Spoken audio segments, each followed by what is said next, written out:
Hi friends, അസ്സലാമു അലൈക്കും. ഞാനിന്ന് വന്നിട്ടുള്ളത് നോമ്പാണല്ലോ, അതിൻ്റെ കുറച്ച് വിശേഷങ്ങളൊക്കെ ആയിട്ടാണ്. പിന്നെ ആദ്യമായിട്ട് കാണുന്ന ഫ്രണ്ട്സൊക്കെ കാണുമല്ലോ, അവരൊക്കെ ഒന്ന് സബ്സ്ക്രൈബ് ചെയ്യാനും തൊട്ടടുത്തുള്ള ബെല്ലൈക്കൻ എനേബിൾ ചെയ്തിടാനും മറക്കല്ലേ. അസർ ബാങ്കൊക്കെ കഴിഞ്ഞ് നിസ്കാരമൊക്കെ കഴിഞ്ഞതിന് ശേഷമാണ് ഞാൻ കിച്ചണിലേക്ക് വന്നിട്ടുള്ളത്. സ്നാക്സിന് വേണ്ടിയിട്ട് മുട്ട ബജിയാണ് തയ്യാറാക്കാമെന്ന് വിചാരിക്കുന്നത്. മുട്ടയൊക്കെ എടുത്ത് ഞാൻ ഫ്രിഡ്ജിൽ നിന്ന് പുറത്ത് വെച്ചിട്ടുണ്ട്. പിന്നെ ഞാനിവിടെ പോത്തിൻ്റെ വാരിയൽ കറിയാണ് തയ്യാറാക്കുന്നത്. ഇറച്ചിയൊക്കെ കഴുകി വൃത്തിയാക്കി അല്പം മഞ്ഞൾപ്പൊടിയും കുരുമുളക് പൊടിയും ചേർത്ത് കുക്കറിലേക്ക് വേവാനായിട്ട് വെച്ചിട്ടുണ്ട്. അതുപോലെ മുട്ട ബജിക്ക് വേണ്ടിയിട്ട് ഞാനിവിടെ വെച്ചിട്ടുണ്ട്. കുക്കറിൽ വാരിയലൊക്കെ തയ്യാറായി വരുമ്പോഴത്തേക്കും മറ്റൊരു പാൻ ഞാൻ വെച്ച് കൊടുത്തിട്ടുണ്ട്. അതിലേക്ക് വെളിച്ചെണ്ണയാണ് ഒഴിച്ച് കൊടുക്കുന്നത്. പിന്നെ ഇതിലേക്ക് ഇട്ട് കൊടുക്കുന്നത് അല്പം കടുകാണ്. പിന്നെ ഇതിലേക്ക് ഇട്ട് കൊടുക്കുന്നത് വറ്റൽമുളകാണ്. ഒരു 3 വറ്റൽമുളക് ഞാനിവിടെ ഇട്ട് കൊടുത്തിട്ടുണ്ട്. ഇനി ഇതിലേക്ക് കുറച്ച് കറിവേപ്പില കൂടി ഇട്ട് കൊടുക്കാം.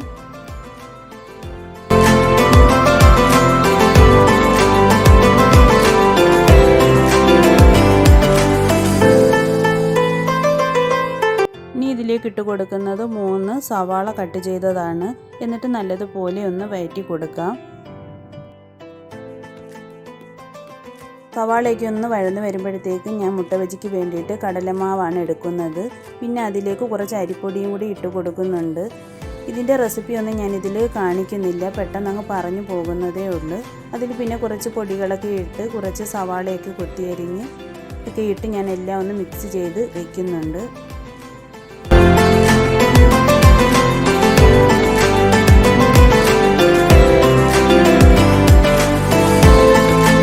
മുട്ട ബജിക്കുള്ള ബാറ്ററൊക്കെ തയ്യാറാക്കിയപ്പോഴത്തേക്ക് നമ്മുടെ സവാളയൊക്കെ ഇവിടെ വഴന്ന് വന്നിട്ടുണ്ട്. പിന്നെ ഞാൻ ഇതിലേക്ക് ഇട്ട് കൊടുക്കുന്നത് കുറച്ച് ചെറിയുള്ളിയാണ്. ചെറിയുള്ളിയും കൂടി ഇട്ട് കൊടുത്തതിന് ശേഷം അത് ഒന്നുകൂടി ഒന്ന് വഴറ്റി കൊടുക്കുന്നുണ്ട്. ഇനി ഇതിലേക്ക് അല്പം ഉപ്പ് കൂടി ഇട്ട് കൊടുക്കുന്നുണ്ട്. ഇനി ഇതിലേക്ക് വെളുത്തുള്ളി, പച്ചമുളക്, ഇഞ്ചി ചതച്ചത് ഇട്ട് കൊടുക്കുന്നുണ്ട്. വീണ്ടും നമുക്കിതൊന്ന് മിക്സ് ചെയ്യാം. ഇഞ്ചിയുടെയും പച്ചമുളകിൻ്റെയും വെളുത്തുള്ളിയുടെയൊക്കെ ആ പച്ച മണമൊക്കെ ഒന്ന് മാറുന്നതിന് വേണ്ടിയിട്ട് ഒന്ന് വഴറ്റിയെടുക്കാം. ഇപ്പോൾ ഉള്ളിയൊക്കെ നല്ലതുപോലെ വഴന്ന് വന്നിട്ടുണ്ട്. ഞാനിനി ഇതൊരു ബൗളിലേക്ക് മാറ്റുന്നുണ്ട്. വഴന്ന സവാളയെല്ലാം നമ്മൾ അതിൽ നിന്ന് മാറ്റിയിട്ടുണ്ട്. ഇനി അതേ പാനിലേക്ക് തന്നെ അല്പം വെളിച്ചെണ്ണയാണ് ഒഴിച്ച് കൊടുക്കുന്നത്. വെളിച്ചെണ്ണ ഒന്ന് ചൂടായി വരുമ്പോഴത്തേക്കും നമുക്കിതിലേക്ക് പൊടികളാണ് ഇട്ട് കൊടുക്കേണ്ടത്. അതിന് വേണ്ടിയിട്ട് ഞാനിവിടെ ആദ്യം എരിവുള്ള മുളക് പൊടി 1 ടീസ്പൂൺ ഇട്ട് കൊടുത്തിട്ടുണ്ട്.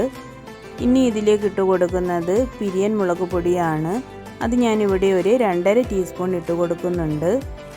പിന്നെ ഇതിലേക്ക് ഇട്ട് കൊടുക്കുന്നത് മല്ലിപ്പൊടിയാണ്. അത് ഞാനിവിടെ ഒരു 3 ടീസ്പൂൺ ഇട്ട് കൊടുക്കുന്നുണ്ട്. പിന്നെ ഞാൻ ഇതിലേക്ക് ഒരു ചെറിയ കഷ്ണം പട്ട കൂടി ഇട്ട് കൊടുക്കുന്നുണ്ട്. എന്നിട്ട് ഇതൊന്ന് ചെറുതായിട്ടൊന്ന് ചൂടാക്കാം. പൊടികളുടെയൊക്കെ ആ ഒരു പച്ച മണം ഒന്ന് മാറുന്നതിന് വേണ്ടിയിട്ട്.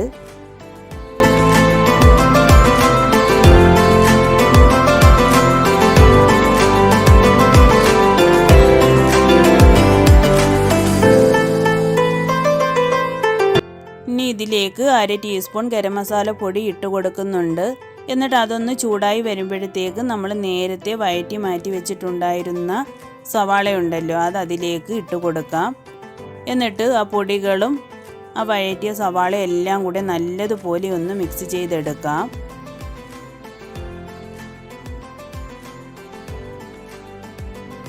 ഇപ്പോൾ പൊടികൾ സവാളയും നല്ലതുപോലെ മിക്സ് ആയിട്ടുണ്ട്. ഇനി ഇതിലേക്ക് കുക്കറിൽ വേവിച്ച് മാറ്റി വെച്ചിട്ടുണ്ടായിരുന്ന വാരിയല് നമുക്കിതിലേക്ക് ചേർത്ത് കൊടുത്ത് അതും നല്ലതുപോലെ മിക്സ് ചെയ്തെടുക്കാം.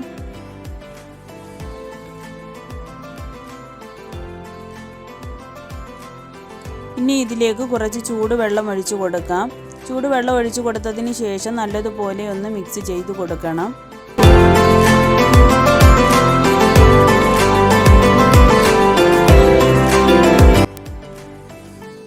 ഇതിലേക്ക് അല്പം ഉപ്പ് കൂടി ഞാൻ ചേർത്ത് കൊടുക്കുന്നുണ്ട്. പിന്നെ ഇതിലേക്ക് കുറച്ച് കറിവേപ്പില കൂടി ഇട്ട് കൊടുക്കുന്നുണ്ട്. എന്നിട്ട് നല്ലതുപോലെ ഒന്ന് മിക്സ് ചെയ്ത് നമുക്കിതൊരു 2-3 മിനിറ്റ് ഒന്ന് മൂടി വയ്ക്കാം.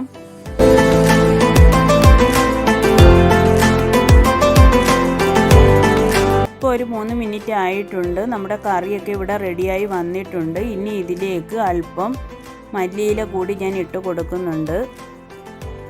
വാരിയൽ കറി ഞാൻ എങ്ങനെയാണ് തയ്യാറാക്കുന്നതെന്ന് ഞാനിവിടെ എല്ലാം കാണിച്ചിട്ടുണ്ട്. നിങ്ങൾക്ക് എല്ലാവർക്കും ഇഷ്ടപ്പെട്ടെങ്കിൽ ലൈക്ക് അടിച്ചേക്കണേ. പിന്നെ ഞാനിവിടെ മുട്ടയൊക്കെ പുഴുങ്ങി മാറ്റി വെച്ചിട്ടുണ്ടായിരുന്നു. ഇനി അതൊക്കെ ഒന്ന് കട്ട് ചെയ്ത് മാറ്റുന്നുണ്ട്. പിന്നെ അതിലേക്ക് കുറച്ച് കുരുമുളക് പൊടിയൊക്കെ ഒന്ന് തൂവി കൊടുത്തു. പിന്നെ ഞാനിവിടെ തയ്യാറാക്കുന്നത് തരിക്കഞ്ഞിയാണ്. ഫ്രൂട്ട്സൊക്കെ എടുത്ത് ഞാൻ പുറത്ത് വെച്ചിട്ടുണ്ട്. അതൊക്കെ ഇനി ഒന്ന് കട്ട് ചെയ്യണം. നോമ്പ് മുറിക്കാൻ സമയമായി വരുന്നുണ്ട്. പിന്നെ തലേന്നത്തെ കുറച്ച് സമൂസയുടെ പീസ് ഞാൻ ഫ്രിഡ്ജിൽ വെച്ചിട്ടുണ്ടായിരുന്നു. അത് ഞാൻ എടുത്ത് പുറത്ത് വെച്ചിട്ടുണ്ട്. ഇനി മുട്ട വെച്ച് തയ്യാറാക്കാം. അതിന് വേണ്ടിയിട്ട് എണ്ണയൊക്കെ ചൂടായി വന്നിട്ടുണ്ട്. സൺഫ്ലവർ ഓയിലാണ് ഞാനിവിടെ എടുത്തിട്ടുള്ളത്. ഇനി ആ ബാറ്ററിൽ മുക്കി എണ്ണയിലേക്ക് ഇട്ട് കൊടുക്കുകയാണ്.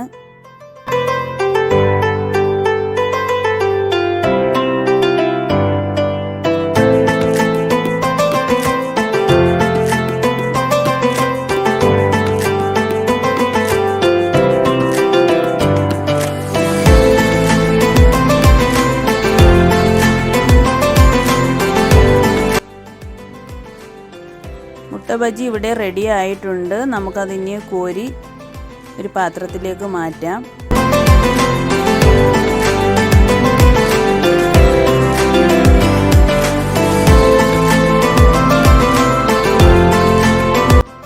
മുട്ട ബജി തയ്യാറാക്കിക്കൊണ്ട് നിന്നപ്പോഴത്തേക്ക് ദാണ്ട് ഇവിടെ ഇക്ക എത്തിയിട്ടുണ്ട്. എന്താ പരിപാടി എന്നൊക്കെയാണ് ചോദിക്കുന്നത്.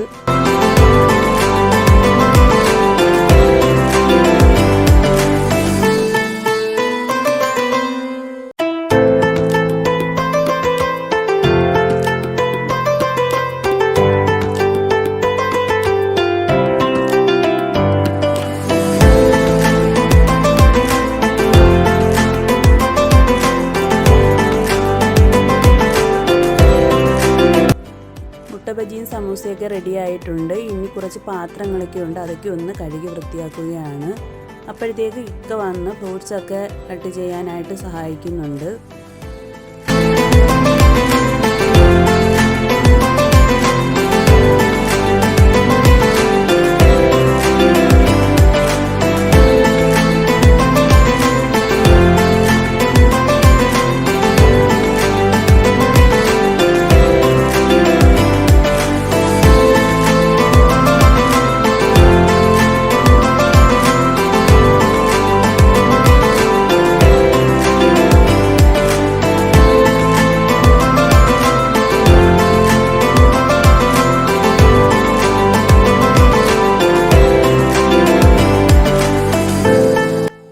ജ്യൂസ് തയ്യാറാക്കണം. അതിന് വേണ്ടിയിട്ട് ഇക്ക ഇവിടെ തൈരൊക്കെ ഒഴിച്ചിട്ട് മിറിൻ്റെയൊക്കെ ഒഴിച്ചൊരു ജ്യൂസ് തയ്യാറാക്കുന്നുണ്ട്.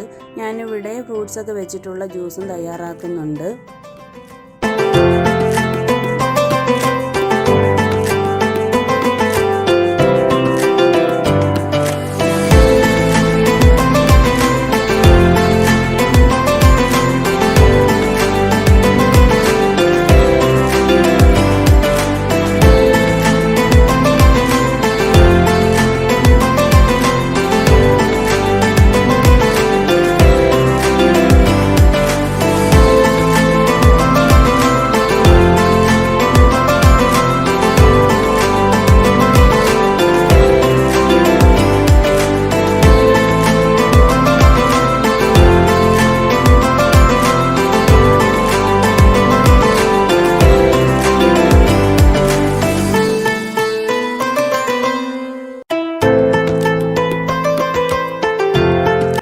അങ്ങനെ ജ്യൂസൊക്കെ റെഡി ആയിട്ടുണ്ട്. അപ്പോഴത്തേക്ക് ഇക്കായുടെ ഫ്രണ്ട് വന്നിട്ടുണ്ടായിരുന്നു. അപ്പോൾ കുറച്ച് പൊരിപ്പ് വാങ്ങിക്കൊണ്ട് വന്നിട്ടുണ്ടായിരുന്നു. അത് ഞാനൊരു പാത്രത്തിലേക്ക് ഇട്ട് കൊടുക്കുകയാണ്.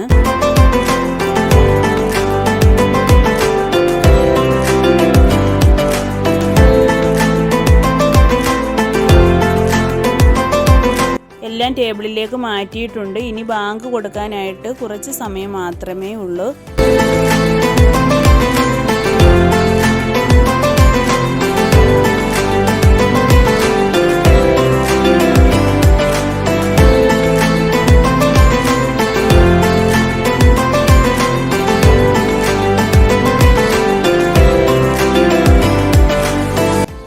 ബാങ്ക് വിളിക്കുന്നുണ്ട്. അങ്ങനെ ഞങ്ങൾ എല്ലാവരും കൂടെ ഇരുന്ന് നോമ്പ് തുറക്കുകയാണ്.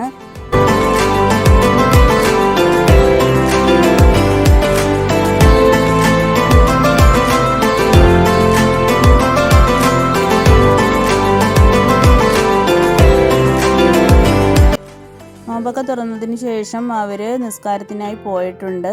ഞാൻ നിസ്കാരമൊക്കെ കഴിഞ്ഞ് അവർ വരുമ്പോഴത്തേക്ക് ചായ ഇടാനായിട്ട് കിച്ചണിലേക്ക് വന്നിട്ടുണ്ട്. അങ്ങനെ ചായയൊക്കെ ഇടുകയാണ്.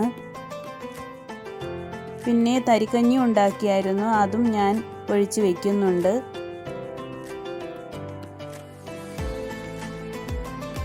ഇശാ നമസ്കാരവും തറാവിയും കഴിഞ്ഞതിന് ശേഷമാണ് പിന്നെ ഞങ്ങൾ ആഹാരമൊക്കെ കഴിക്കുന്നത്. അതിന് വേണ്ടിയിട്ട് അപ്പം ചുടുകയാണ്. കറി നേരത്തെ തന്നെ തയ്യാറാക്കി വെച്ചിട്ടുണ്ടല്ലോ. അങ്ങനെ ഞങ്ങളുടെ നോമ്പിൻ്റെ വിശേഷങ്ങൾ ഇതൊക്കെയാണ്. എല്ലാവർക്കും ഇഷ്ടപ്പെട്ടെങ്കിൽ ലൈക്ക് ചെയ്യാനും ഷെയർ ചെയ്യാനും കമൻറ്റ് ചെയ്യാനും മറക്കല്ലേ. Thanks for watching.